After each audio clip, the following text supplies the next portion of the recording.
Magandang araw kaibigan! Tuloy po kayo sa Felicidad's Channel. Sa mga kwento ng buhay at pag-ibig na hinalukay sa natatagong baul ni Felicidad. Pero bago po tayo magpatuloy, huwag niyo pong kalilimutan na i-like ang video, i-subscribe ang channel, at i-click ang notification bell para lagi kayong updated sa mga parating pa na upload.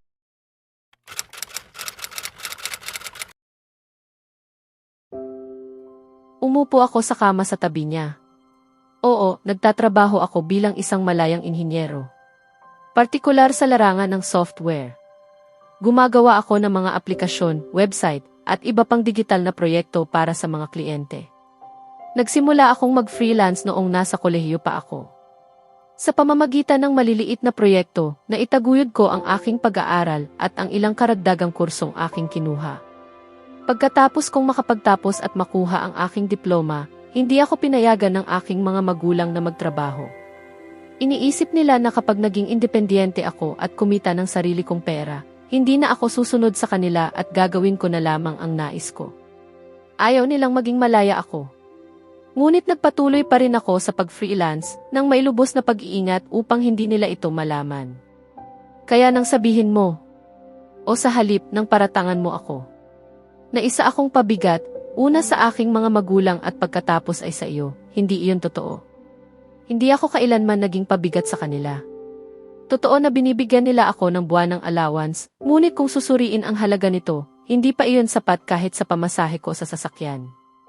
Hayaan mong linawin ko, kahit nakasaad sa kontrata na babayaran mo ako buwan-buwan, hindi ko iyon kailangan. May sarili akong pera na sapat para sa aking pamumuhay. Hindi mo kailangang magbigay sa akin kahit isang sentimo bilang asawa mo. Sa katunayan, ako pa nga ang dapat magbayad sa iyo sa pagpapatira sa akin sa mansyon na ito.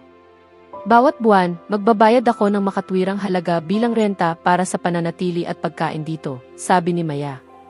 Ako ay lubos na humihingi ng paumanhin sa lahat ng aking nasabi noon. Hindi ka kailanman maaaring maging pabigat sa sinuman. Hindi ko alam kung ano ang pumasok sa isip ko at nasabi ko ang mga iyon. Hindi ko mapapatawad ang aking sarili.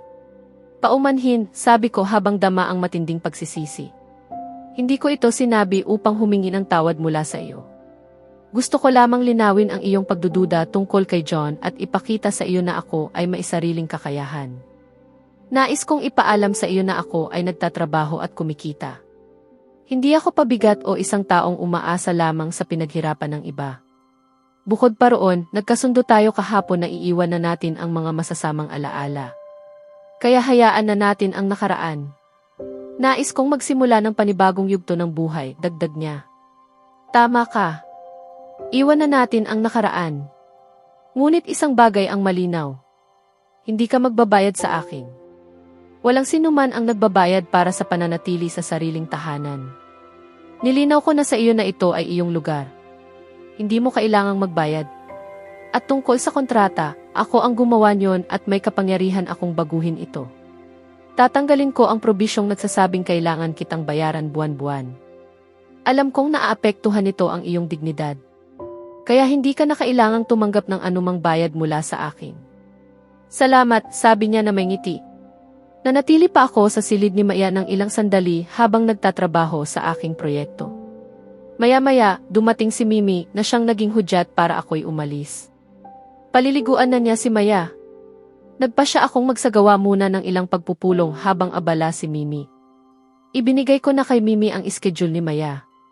Sinabi niyang aalagaan niya ito ng maayos habang ako'y nakatuon sa aking trabaho. Patuloy kong sinusubaybayan ang kalagayan ni Maya.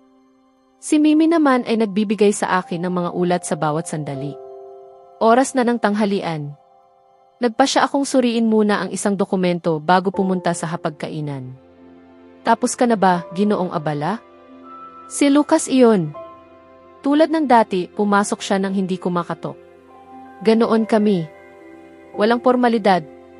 Halos tapos na. 5 minuto na lang, sagot ko. Nag-antay siya sa sopa hanggang matapos ako. Tapos na. Kumain ka na ba? Pupunta pa lang sana ako, tanong ko. Kumain na ako sa bahay. Naparito ako upang kausapin ka tungkol kay Maya. Naalala ko. Malamang ay kukunin niya si Maya. Ano ba ang nangyayari, Xavier? Direkta niyang tanong. Ipinaliwanag niya ang lahat, ang aking mga ginawa, ang aking pag-ugali, at ang biglaang pagbabago. Hindi ako narito para kumprontahin ka. Gusto kitang makausap ng maayos. Ano ba ang ginagawa mo? Ayaw mo siya noon. Ngayon, bakit napapalapit ka? Bakit ka nag-aalala sa kanya? Tanong niya. Nanahimik ako sandali. Hindi ko alam. Parang nagugustuhan ko siya. May kakaibang paghila sa akin patungo sa kanya. At hindi ito pisikal o makamundong pagnanasa. Gusto ko siyang alagaan, makilala at higit sa lahat, makasama. Kahit buong araw akong nagtatrabaho, hindi siya nawala sa isip ko. Ngayon, gusto ko siyang makasama palagi. Gusto kong kausapin niya ako, alagaan ako, at ipakita ang kanyang karapatan bilang asawa, pag-amin ko. Ngumiti siya. Hindi mo man aminin, nahuhulog ka na sa kanya.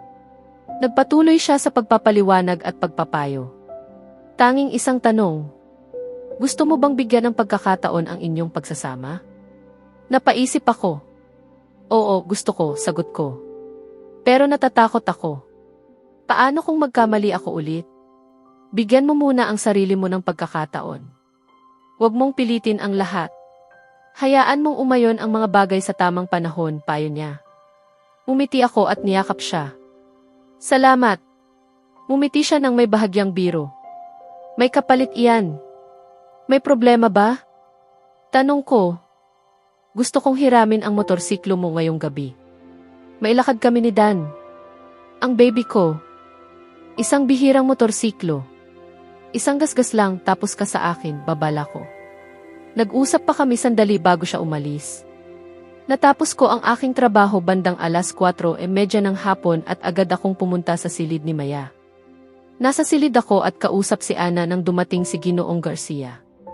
Ana, sandali lang. Mag-aayos muna ako, pagkatapos ay maaari ka nang umalis, sabi niya.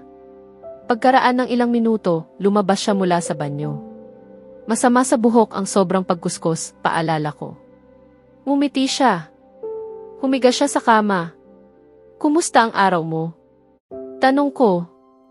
Ngumiti siya ng kakaiba. Naiintindihan ko na ngayon kung bakit mahalaga ang simpleng tanong na iyan, sabi niya.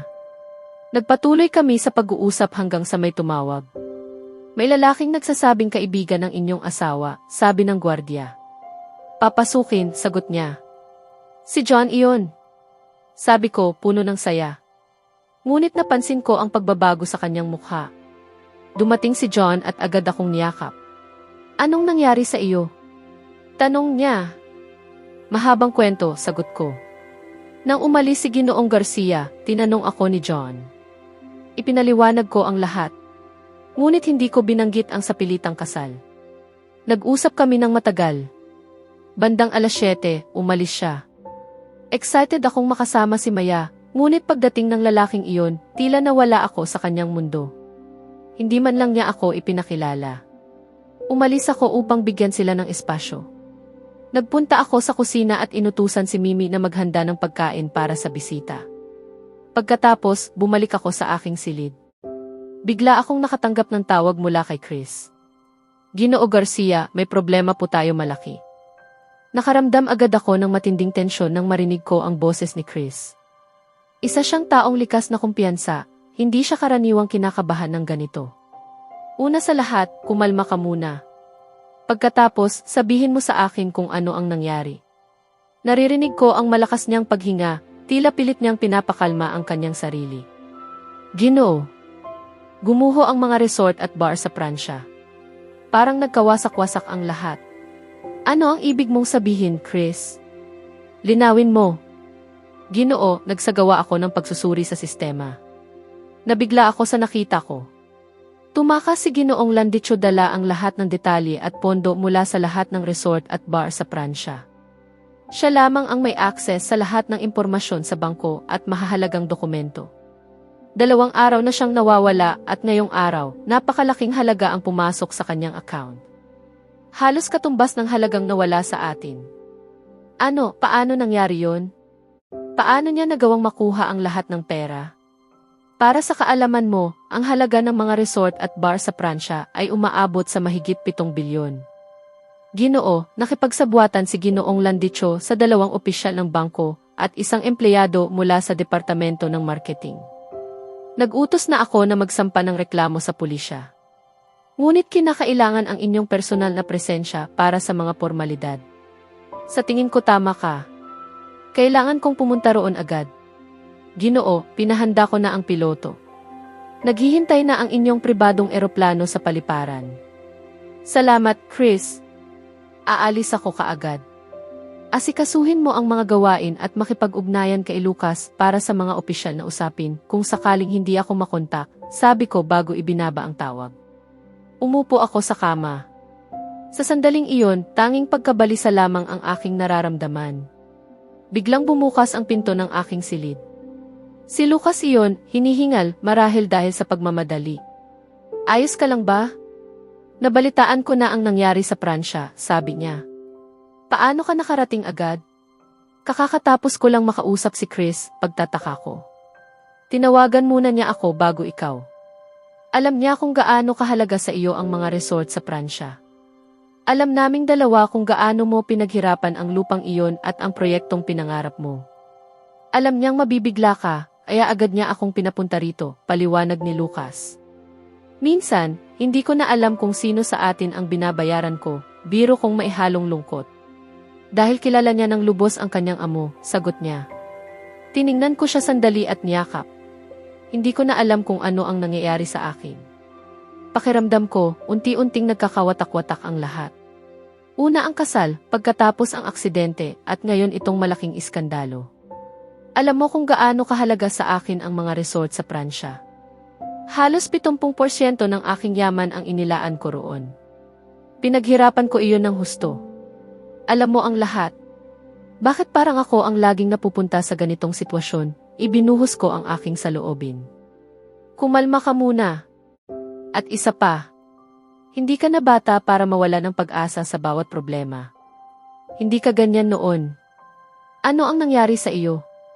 Oo, malaking problema ito, pero hindi ito ang katapusan. Malaki ang inilaan mong puhunan, ngunit kumita ka rin ng maraming ulit mula roon. At tungkol sa mga shareholder. Oo, maaaring hilingin nila ang kanilang puhunan. Ngunit alam mo rin na tayo ang mayoryang may-ari ng kumpanya sa Pransya. Ikaw ay may 52% bahagi at ako naman ay may 31%. Ibig sabihin, 83% ay nasa atin. Ang natitirang 17% na lamang ang kailangang asikasuhin at iyon ay kung hihilingin nila ang kanilang puhunan. Hindi ka pa nga nakakarating doon.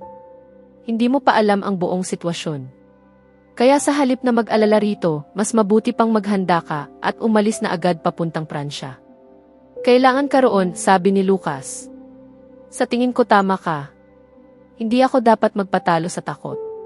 Aalis na ako ngayon. Magpapalit lang ako, sagot ko. Ako na ang bahala sa paghahanda, sabi niya. Hindi na kailangan. May mga gamit na ako roon. Kunin mo na lang ang aking pasaporte at mga dokumento sa aking silid-aralan, utos ko. Agad siyang umalis at nagbihis ako. Paglabas ko, dala na niya ang aking mga dokumento. Ngunit sa halip na lumabas, umakyat siya sa 2nd palapag. Saan ka pupunta? Ayaw mo bang makita si Maya bago ka umalis? Tanong niya. Hindi, diretso kong sagot. Sigurado ka? Hindi ka agad makakabalik.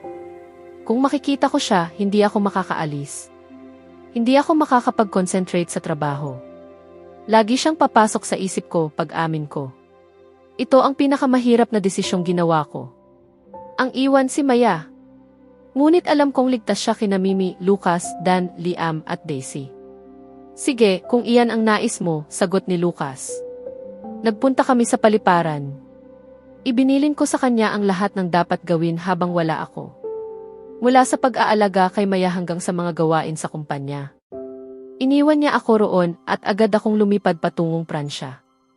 Mag-1 oras na akong nakaupo sa silid. Walang pumupunta. Labis akong nababato. Bandang 8:00, dumating sina Ana at Lucas. Kasama nila si Rene na nagtutulak ng hapunan. Napansin kong mukhang balisa sila. Ano ang nangyari? Tanong ko. May nais sabihin si Lucas, Pero kumain ka muna, sabi ni Ana. Pinilit niya akong kumain at uminom ng gamot. Matapos iyon, umalis siya. Lumapit si Lucas at hinawakan ang aking kamay. Huwag mong masamain ang sasabihin ko, panimula niya. Ano iyon? Umalis si Xavier papuntang Pransya. Napatingin ako sa kanya at napatawa. Ngunit nang makita kong seryoso siya, nanahimik ako. Hindi ito biro, Maya. Ako mismo ang naghatid sa kanya sa paliparan, sabi niya. Dahan-dahang pumasok sa isip ko ang katotohanan. Hindi ko napansin na tumulo na pala ang luha ko. Hindi man lang niya ako nasabihan. Mahina kong tanong. Masyadong apurahan ang sitwasyon, paliwanag niya. Ibig mong sabihin, kahit 1 minuto para ipaalam sa akin ay nasayang pa. Hindi ganoon. Nagkakamali na ang direksyon ng usapan natin, sagot niya. Akala ko. Kahit kaunti may pagkakataon kami. Pero mukhang mali ako. Siguro wala lang talaga ako sa kanya. Huwag mong isipin iyon. Napakahirap para sa kanya ang umalis. Kailangan ko pa siyang kumbinsihin. At tungkol sa hindi niya pagsabi sa iyo. Ayaw kanyang makita bago umalis. Dahil hindi niya kakayaning iwan ka kung makita kanya, paliwanag ni Lucas. Tahimik akong nakinig. Kung nakita kanya, baka hindi na siya umalis kahit mawala pa ang lahat, dagdag niya. Sa tingin ko tama ka, ngunit hindi siya magiging emosyonal para sa akin, sagot ko. Sana alam mo ang totoo, mahina niyang sabi. Anong ibig mong sabihin? Wala iyon. Matulog ka na. Umiti ako at tumango. Naglatag siya sa sopa. Ano ang ginagawa mo? Tanong ko. Dito ako matutulog. Huwag na. Malaki ang kama. Kapatid kita. Walang dapat ikailang, sabi ko. Ayokong makasakit sa iyo kahit hindi sinasadya, sagot niya. Hindi iyon mangyayari, sabi ko nang may bahagyang higpit. Napatawa siya. Akala mo nakakatakot ka, pero nakakatawa ka, biro niya. Binato ko siya ng unan at nauwi kami sa tawanan. Nag-usap kami sandali bago matulog. Nakahiga ako sa kama sa loob ng eroplano. Isa ito sa mga pribilehiyo ng pagiging mayaman, ang magkaroon ng sariling kama sa pribadong eroplano. Ngunit hindi mapalayo ang isip ko kay Maya. Ano kaya ang ginagawa niya ngayon? Ayos lang kaya siya? Nais kong tawagan siya. Ngunit pinigilan ko ang sarili ko. Alam kong kapag ginawa ko iyon, hindi ko mapipigilan ang sarili kong gawin ito ng paulit-ulit. Kailangan kong unahin ang kumpanya. Hindi lamang pera ang nakataya, kundi ang kabuhayan ng libo-libong empleyado. Hindi ko maaaring ipagsapalaran ang kanilang kinabukasan dahil lamang sa aking damdamin. Dumating ako sa Pransya at agad nagsimula sa trabaho. Nakipagpulong ako sa bangko at nalaman kong sangkot ang isang empleyado. Ngunit may hinala ako na may kinalaman din ang tagapamahala. Sapagkat walang transaksyon ang maaaring maganap ng walang kanyang pahintulot. Nakipag-ugnayan din ako sa pulisya at sinimulan ang masusing investigasyon. Sa kabila ng lahat, hindi nawala sa isip ko ang mukha ni Maya at ang kanyang tinig. Ngunit pinili kong ipagpatuloy ang aking tungkulin. Sa susunod na kabanata, haharap si Xavier sa masalimuot na investigasyon sa Pransya habang unti-unting lumalabas ang mas malalim na sabwatan sa likod ng pagkawala ng pondo. Samantala, si Maya ay magsisimulang mapagtanto ang tunay na halaga niya sa buhay ni Xavier habang lalo pang tumitindi ang kanilang emosyonal na koneksyon kahit sila'y magkalayo. Kaya abangan natin,